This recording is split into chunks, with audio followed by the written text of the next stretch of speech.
दोस्तों, इसके पहले वाले वीडियो में हम आपको मोस्ट अनकॉमन क्वेश्चंस डाले थे, उसी का आज हम आपको पार्ट 2 के बारे में बता रहे हैं, जो कि आपको आने वाले सीडीपीओ और पीटी के एग्जामिनेशंस में बहुत मदद करेगा। वैसे तो आप अपना तैयारी कर ही रहे हैं, लेकिन यह क्वेश्चंस भी, इस पर भी आप ध्यान दीजिएगा, कॉपी पेन उठा करके लिख लीजिएगा और यह आपको बहुत मदद करेगा आपके एग्जामिनेशंस में। तो आ जाइए, आपको हम पार्ट 2 के बारे में, पार्ट 2 सीरीज शुरू करते हैं। तो इसमें सबसे पहला जो क्वेश्चन हुआ वह है, चेरो जनजाति की शक्ति का वास्तविक पतन किसके द्वारा हुआ? तो इसका आंसर होगा उज्जैनिया शासक। फिर अगला है, दरियापंथी संप्रदाय के संस्थापक दरिया साहब का जन्म रोहतास, उसको धरकंधा में हुआ था। अगला है, बिहार की, यह बहुत इंपॉर्टेंट है, इस पर ध्यान रखिएगा, बिहार की अघोर कामनी देवी गुरु प्रसाद सेन और प्रकाश चंद्र राय संबंधित हैं ब्रह्म समाज से। अगला है, लोटा विद्रोह 1856 ईस्वी में हुआ था, मुजफ्फरपुर जेल में कैदियों द्वारा लोटा के लिए किया गया था। ब्रिटिश सरकार ज्ञान साहा को अतिवादी विचारधारा का क्रांतिकारी समझती थी। नरवास पिंड नामक स्थान पटना जिला में है, जिसे नमक कानून भंग करने के लिए चुना गया था। यह सविनय अवज्ञा आंदोलन के दिनों में चर्चित था। किसे धरती का आबा अर्थात धरती का पिता कहा जाता है? इसका आंसर है बिरसा मुंडा। किस जनजातीय आंदोलन को सफाहार आंदोलन के नाम से भी जाना जाता है? खरवार आंदोलन। बिहार में मैजिक लालटेन, इस पर ध्यान दीजिएगा, ये इंपॉर्टेंट है। बिहार में मैजिक लालटेन का लेक्चर किस आंदोलन से संबंधित है? सविनय अवज्ञा आंदोलन से। फिर अगला लिखिए, मजहरूल हक द्वारा स्थापित पटना में सदाकत आश्रम के लिए भूमि किसने दान में दिया था? खैरू मियां। बिहार में किस आंदोलन के समय मठिया प्रथा लागू की गई थी? असहयोग आंदोलन। सियाराम ब्रह्मचारी दल कब सक्रिय था? अगस्त क्रांति के दौरान। अगला है आपका, यदि नील की खेती करने से छूट चाहते तो नील के किसानों को कौन सा कर देना पड़ता था? तवान। मंजूषा से, यह इधर इसको बहुत ध्यान से देखिएगा, इधर बहुत इंपॉर्टेंट आपके लिए क्वेश्चन है।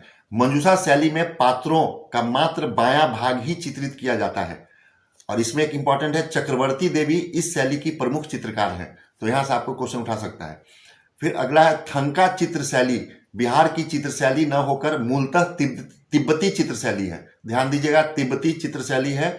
राहुल सांकृत्यानंद द्वारा संग्रहित इस चित्र शैली के 109 चित्र पटना संग्रहालय में सुरक्षित हैं। अगला बहुत इंपॉर्टेंट है, इसका जो सेकेंड पार्ट है बहुत इंपॉर्टेंट है। नंदलाल बसु, नंदलाल बसु के बारे में है। मुंगेर जिले के हवेली खड़गपुर में जन्मे प्रसिद्ध चित्रकार। इनका प्रसिद्ध चित्रों में है डांडी मार्च, संथाली कन्या, सती का देह त्याग। और यह जो है, यह बहुत इंपॉर्टेंट है, इनके द्वारा संविधान की मूल प्रति का डिजाइन भी बनाया गया था। मतलब नंदलाल बसु के द्वारा संविधान की मूल प्रति का डिजाइन भी बनाया गया था। अगला है, अंगिका एवं बज्जिका मुंडा परिवार की भाषाएं हैं। डॉक्टर गियर्सन ने इसे छिका छिकी नाम दिया है। उर्दू भाषा में बिहार के इतिहास पर प्रथम ग्रंथ नक्शे पायदार की रचना अली मुहम्मद शाह अजीमाबादी ने की थी। अगला है, झांझर कुंड महोत्सव। इस महोत्सव का आयोजन सासाराम के सिख अंग्रेही समुदाय के लोग करते हैं। इसका आयोजन कैमूर पर्वत श्रृंखला पर झांझर कुंड एवं धुआं कुंड के बीच होता है। और अगला जो है वह साहित्यकार एवं कृतियां हैं। जैसे हम लोग रेणु का पढ़ते हैं, फणीश्वरनाथ रेणु का मैला आंचल, सब तो ये तो मान लीजिए कि ये सब कॉमन है। तो कुछ ऐसे कृतियां हैं जो जिन पर कि आप नजर डाल लीजिएगा, हो सकता है वहां से क्वेश्चन उठा ले। तो साहित्यकार है फणीश्वरनाथ रेणु, इनकी कृति पलटू बाबू रोड। फिर दाऊद चंद्रयान, शाह अजीमाबादी नक्शे पायदार, जानकी वल्लभ शास्त्री, इनका है चिंताहास, त्रमी प्रस्त, काकली। मंडन मिश्र भाव विवेक विधि विवेक, केदारनाथ मिश्र प्रभात, ऋतु वंश, शिव सागर मिश्र दूब जन्म छाई, बाबा नागार्जुन बलचंदमा, ये बहुत इंपॉर्टेंट है, बलचंदमा हो सकता है, पूछ सकता है। देवकी नंदन खत्री, काजर की कोठरी, चंद्रकांता संतति। अगला है, बिहार का प्रथम अंग्रेजी अखबार द बिहार हेराल्ड 1875 में गुरु प्रसाद सेन के द्वारा। फिर बिहार का प्रथम हिंदी समाचार पत्र बिहार बंधु 1874 में पटना से। अगला ये, स्वतंत्रता संग्राम के दिनों में उर्दू समाचार पत्रों में सबसे पुराना सदा ए आम है, जो अभी तक पटना से प्रकाशित हो रहा है। हिंदी साप्ताहिक देश का प्रकाशन प्रारंभ किया था डॉक्टर राजेंद्र प्रसाद ने। यह बहुत ही इंपॉर्टेंट है। बिहार के लॉकडाउन में जो शिक्षा पर है उससे इंपॉर्टेंट है यह टॉपिक। लॉकडाउन के दौरान बिहार शिक्षा परियोजना परिषद ने 70,000 से भी अधिक सरकारी विद्यालयों की कक्षा 6 से 12वीं तक के लिए उन्नयन मेरा मोबाइल मेरा विद्यालय नामक मोबाइल ऐप शुरू किया। इस ऐप को यूनिसेफ, राज्य सरकार की सामाजिक शिक्षा प्लेटफॉर्म इकोवेशन, इसको ध्यान में रखिएगा, इकोवेशन द्वारा संयुक्त रूप से विकसित किया गया था। अगला है, बिहार में शिक्षा से जोड़ने के लिए संकल्प योजना किस उम्र के बच्चों के लिए शुरू की गई? आंसर है 6 से 14 वर्ष। अगला है, बिहार में प्रथम बालिका विद्यालय की स्थापना किसने की? श्रीमती अघोर कामनी देवी। नई पहल किट किस विभाग द्वारा दिया जाता है? स्वास्थ्य विभाग।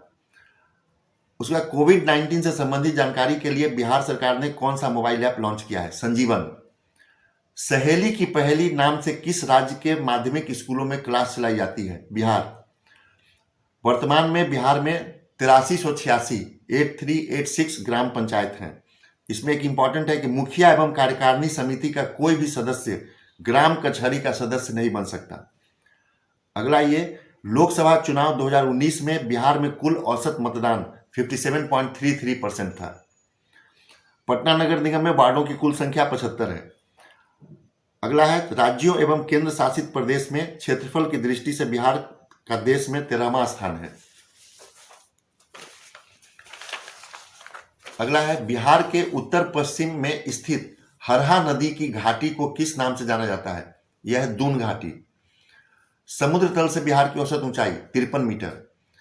क्षेत्रफल की दृष्टि से बिहार का सबसे छोटा जिला शिवहर और बिहार का सर्वोच्च श्रृंग है सोमेश्वर श्रेणी। अगला है, यह बहुत इंपॉर्टेंट है, बिहार में आपदा प्रबंधन सेंदई फ्रेमवर्क 2015 के 4 बिंदुओं पर आधारित है। इसके पहले आपदा प्रबंधन को लेकर ह्यूगो कार्रवाई प्रारूप 2005 को लाया गया था।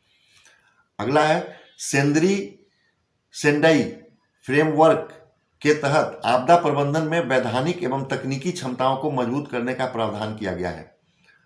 अगला लीजिए, बिहार में गया के पहाड़ी भाग में आर्कियन एवं किरवाड़ काल की चट्टानों से प्रभावित मिट्टियां पाई जाती हैं। अगला है, बिहार में मिट्टी क्षरण, चादरी कटाव, नलिका कटाव और मिट्टी कटाव रूपों में क्रियाशील हैं। अगला है, भांगर या बांगर मिट्टी का सर्वाधिक विस्तार बिहार में कहाँ है? रोहतास एवं गया जिलों में। अगला है, कांप मिट्टी की प्रधानता बिहार के किस जिले में है? भागलपुर। और अगला ले लीजिए, आपदा रिस्पांस में मानदंड स्थापित करने वाला देश का पहला राज्य है बिहार। इसके बाद कर लीजिए, बिहार का कौन सा कृषि जलवायु क्षेत्र सर्वाधिक वर्षा वाला क्षेत्र है? उत्तर पूर्वी जलवायु क्षेत्र। और अगला है, बूढ़ी गंडक नदी का उद्गम सोमेश्वर श्रेणी के विशंभरपुर के पास चौतरवा चौर के पास से हुआ है, जो गंडक नदी के समानांतर इसके पूर्व में प्रवाहित होता है। तो दोस्तों, आज इतना ही हम लोग इसमें डाल रहे हैं, फिर इसके आगे का भी हम लोग अगला सीरीज आपको अवश्य डाल देंगे। धन्यवाद।